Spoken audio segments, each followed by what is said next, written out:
Okay, sorry guys, we were late this time, partly because I was sick. As you can see, I'm still coughing. And yeah, what happened to you, Tian? Yeah, Tian, me, I was away. I was away in Australia for a bit to do some unfinished business. But now that it's all done and we're back, and we f***ed up. Sorry. Yeah, I mean we f***ed up by not recording properly the last time, and so here we go. Culture.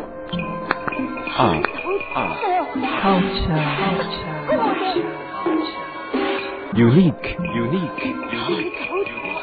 Belief. Aesthetic. Renaissance. Compression. Expression. Audacious. Diverse.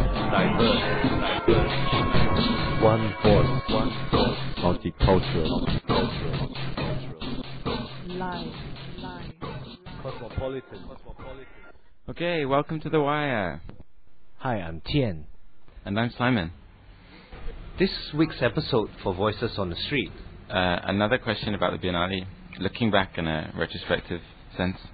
Plus, Current Affairs Special, we have the latest on substation events and the opening of the National Museum. And finally, we have a new segment, the Ask Israel segment, our own cultural expert in Singapore, giving his views about the latest events in the arts world here. So, let's go!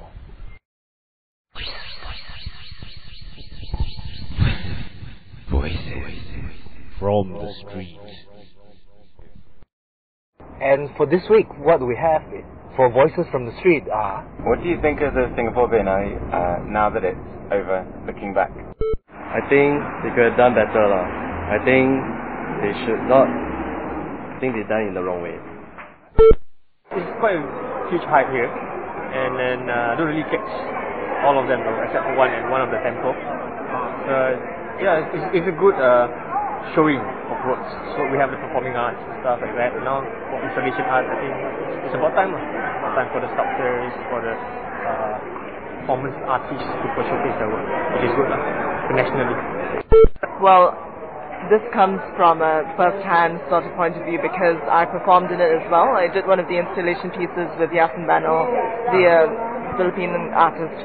Yeah, I find that the work of art is pretty abstract, and but there's a lot of varieties, and there's different pieces of art. You know, you have art, and then you have installation, and you have even like what we did, which was walking around.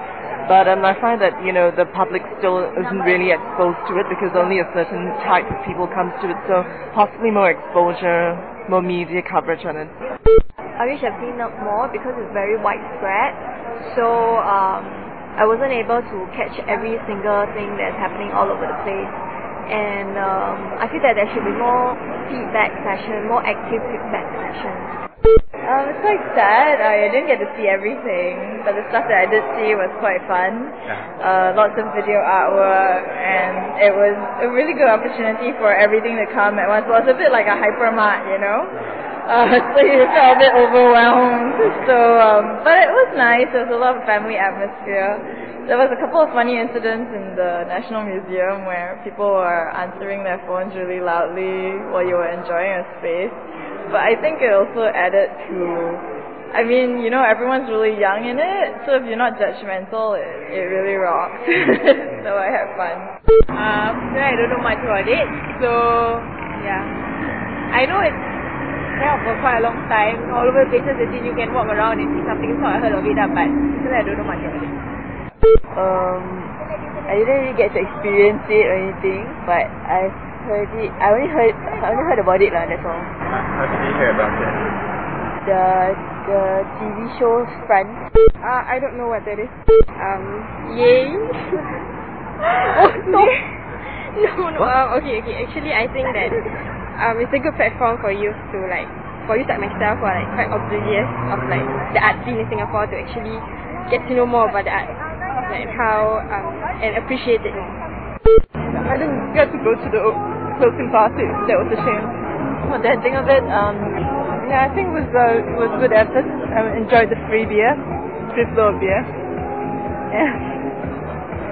I felt that there should be more interaction between the audience or the general public and the artists though. I didn't feel like there was enough interaction. I felt like it was still... I mean, I didn't think the public was too aware of the event, to be honest. Because the only publicity they did was, have all these prints on taxis and it was, and what else? They had this game show even on Channel U. Yeah, about the different pieces, and I thought that was quite an interesting take. I like that bit. Yeah, it was like art was really becoming entertainment at that point, but I felt like it was entertainment in a good way, and not entertainment in a bad way. Like say France, for example, that's entertainment in a bad way. But I have to say that today we really didn't meet anybody that's critical of the Biennale in any way, right?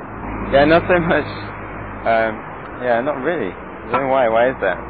Yeah, I think that we are just sort of standing around in art spaces and not really... I think, yeah, that's the problem. The people on the street sometimes are more critical than when you're caught in the art scene. Then people, they don't want to say too much or something, you know? Maybe we can't say too much either. Yeah, we should watch our mouths. Yeah. But maybe some of the stuff that they've been talking about.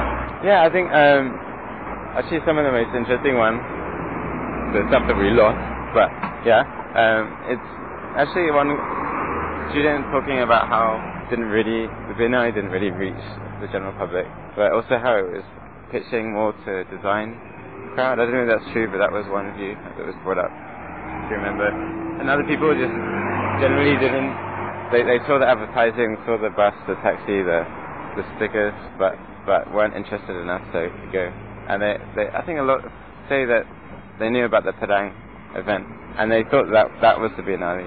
Yeah, that's right. The communication wasn't that good, and I think in that sense, I guess that's the problem. I think some of this feedback that we get. I think maybe, yeah, I mean, indicative of general in the art scene, it's quite hard to reach the general public or get them interested. It's not like podcasting where like our podcast kind of reach out to possible. I don't know. I think it's 1,000 people look at our site. Now we're getting ego.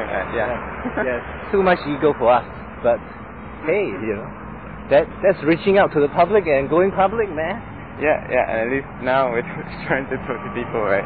Yeah. Anyway, yeah. Sorry, we should stop giving ourselves too much respect. Wow, that's the noise from Timber. Yeah, that's the noise from Timber. Timber is the current cafe that's taking over Substation by storm, I suppose.